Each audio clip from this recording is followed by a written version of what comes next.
like to think we're rational, but much of our behavior is driven by ancient instincts to belong, defend, and divide. Whether we realize it or not, tribal thinking shapes our politics, our beliefs, and even our economy. Our goal, then, should be to figure out what it takes to rise above all of that with intention, integrity, and clarity. Welcome to another bonus edition of the MTB Podcast, a segment of the weekly episode that I call Afterthoughts. This is my favorite part of these weekly presentations because it gives me a chance to dig a bit deeper into something that came up during the main episode. You are wired, biologically wired, to divide the world into us and them. Not because you're a bad person, not because you're closed-minded, but because at one point in human evolution, that instinct kept you alive. If you trusted the wrong group, you didn't just lose an argument, you might not survive the week. Now here's the problem with that. Your brain hasn't updated the software. We're walking around with survival instincts designed for small bands of maybe 100 people. And we're using those same survival instincts to navigate a world of 8 billion people. And that mismatch, that's not just interesting, it's downright dangerous. Because the same instinct that once protected us is now driving polarization, extremism, inequality, and a whole lot of really bad decisions. So in this episode, we're going to take a hard look at the tribe, where it comes from, why it feels so good, why it's causing so much damage, and what it actually takes to move beyond it without losing what makes us human. So let's dive into that in this episode of Afterthoughts. All right, let's rewind the clock about, maybe 200,000 years. For most of human history, we lived in small, tight-knit groups, hunter-gatherer tribes where everyone knew everyone else. Your survival depended on cooperation within that group. You shared food, you protected each other, you raised children together. But, and this is important, those same groups were often in competition with other groups. Yes, we learned to cooperate, but basically your brain evolved to do two things really well. To bond deeply with your in-group, and to be wary, sometimes aggressively wary, of outsiders. And this isn't just philosophical, this is chemical. When you're with your group, your brain releases oxytocin. That's sort of the bonding hormone. It's the "this is my people" feeling that you get. It builds trust and connection, even love. But here's the twist. That same system can also increase suspicion or hostility toward people outside of your group. So the very thing that helps connect us also helps divide us. And that leads us to the core problem. We are using Stone Age hardware and software to navigate space age problems. Our instincts were built for survival in small groups.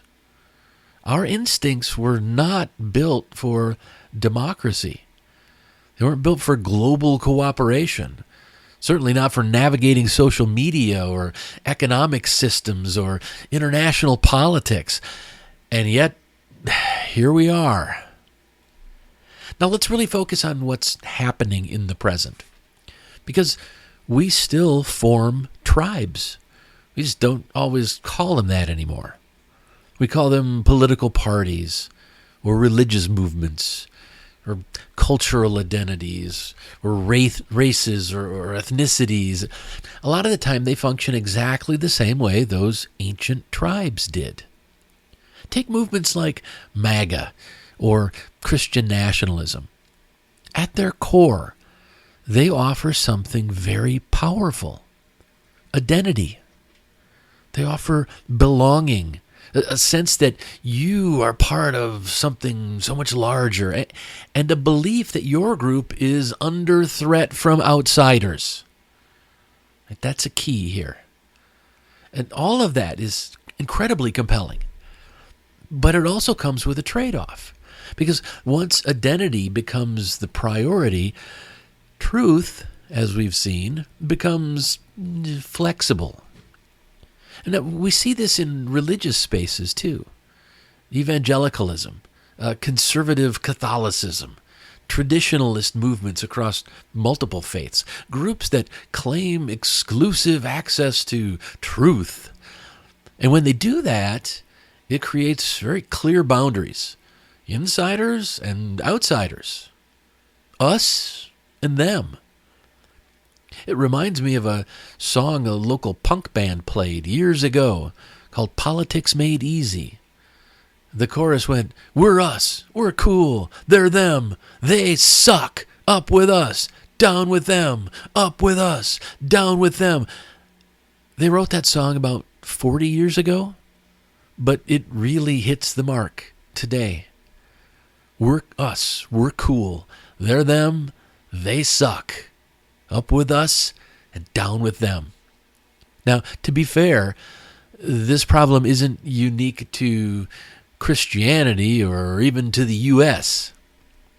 You see similar patterns in conservative Islamic movements, in nationalist movements around the world, anywhere identity becomes rigid and unquestionable.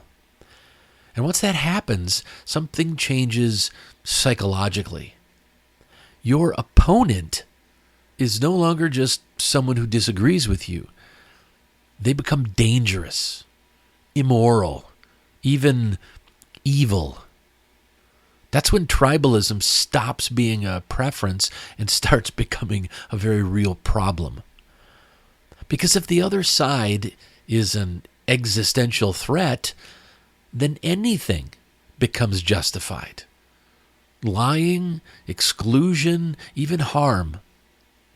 Lots of people have asked me, how can they call themselves Christians when they don't live the gospel message at all?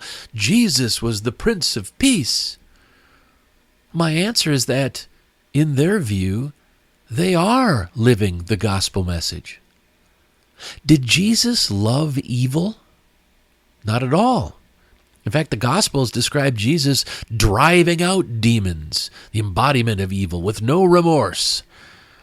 Christian nationalists and many evangelical Christians see progressive people as evil. Many of them think we've been deluded by Satan and are actively promoting further evil in the world. Jesus didn't love demons like us, so why would they?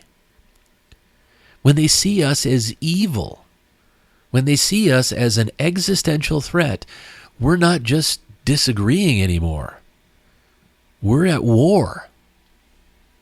Now let's talk about something people don't always connect to tribalism. Money.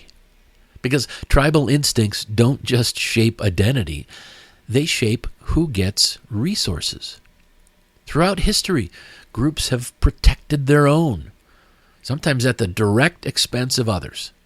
You see this in patronage systems, where opportunities, contracts, and wealth circulate within a trusted in-group. You see it in policies that favor certain populations while excluding others. And in the U.S., you don't have to look far for examples. The Dawes Act, Jim Crow laws, these weren't just bad policies, they were tribal decisions. Decisions about who counted and who didn't. And those decisions, they don't just disappear. In fact, they tend to compound. They create trajectories where one group continues to build wealth over generations while another is systematically blocked from doing the same thing. And here's where it gets even more interesting and maybe a little more uncomfortable.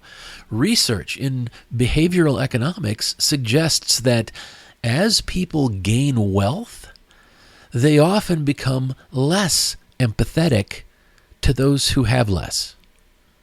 Not always, but often enough for these researchers to have noticed the pattern.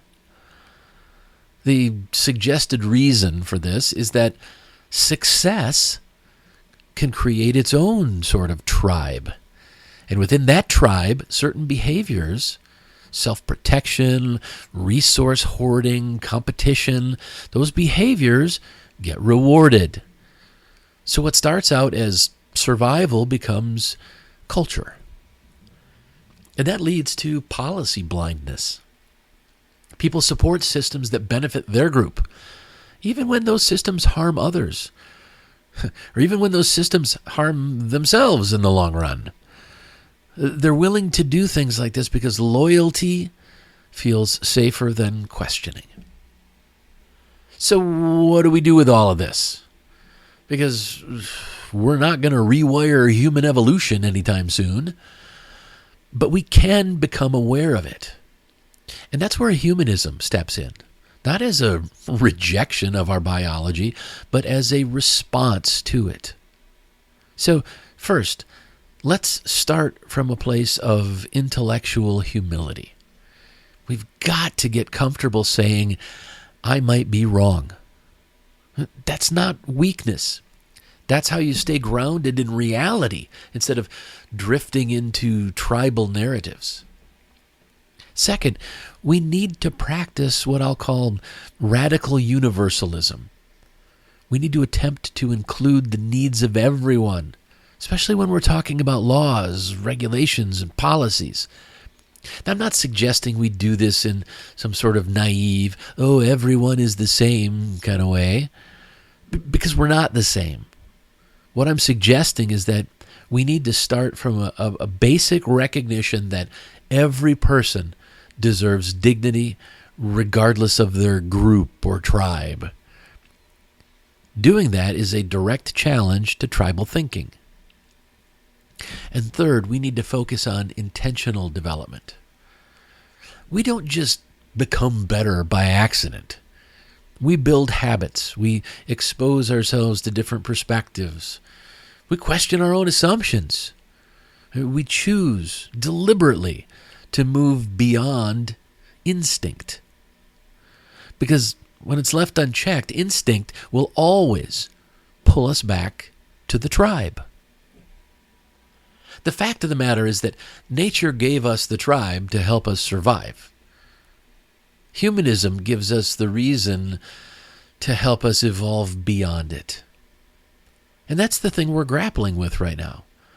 Because the biggest threats we face today, polarization, inequality, misinformation, they're not just political or economic problems. They really are evolutionary problems. And if we don't recognize that, we'll keep solving them at the surface while the root problem just keeps growing. So I'll leave you with this quote that often gets attributed to Mark Twain. It ain't what you don't know that gets you into trouble. It's what you know for sure that just ain't so. That's the danger of tribal certainty. It's not just that we're wrong. It's that we're confidently wrong. And we're surrounded by people who agree with us. So the real question isn't whether you belong to a tribe, because we all do. The real question is, are you willing to step outside of that tribe long enough to see clearly? Because that's where growth starts. And right now, we need a hell of a lot more of that.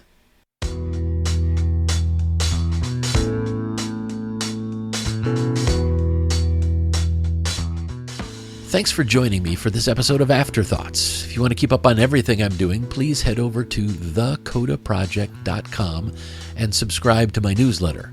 You'll get notifications whenever I publish anything, and I'll also keep you updated on the weekly live streams of Mythologizing the Bible. If you subscribe for free over at the Coda Project, you'll start receiving my publication called The Weekly Compass. This is a brief guide on a single core value. Think of it as a mini lesson plan for personal growth. It's perfect for families, students, and adults, because I include discussion questions designed for each age group. As a subscriber, you'll also have access to the Guide to Kitchen Table Activism, which is a detailed resource designed to help you be politically active from your own home. The guide explains why activism is important, the philosophy behind kitchen table activism, and the foundational values it supports, before laying out how to use the tools you have to make your voice heard. The guide provides tools, tactics, and templates for you to use, and it only takes about 15 minutes a week. If you care about our democracy, our country, and our world, then I encourage you to check it out. Thanks again for listening. Until next time, remember to question everything, keep what's good, and live what matters.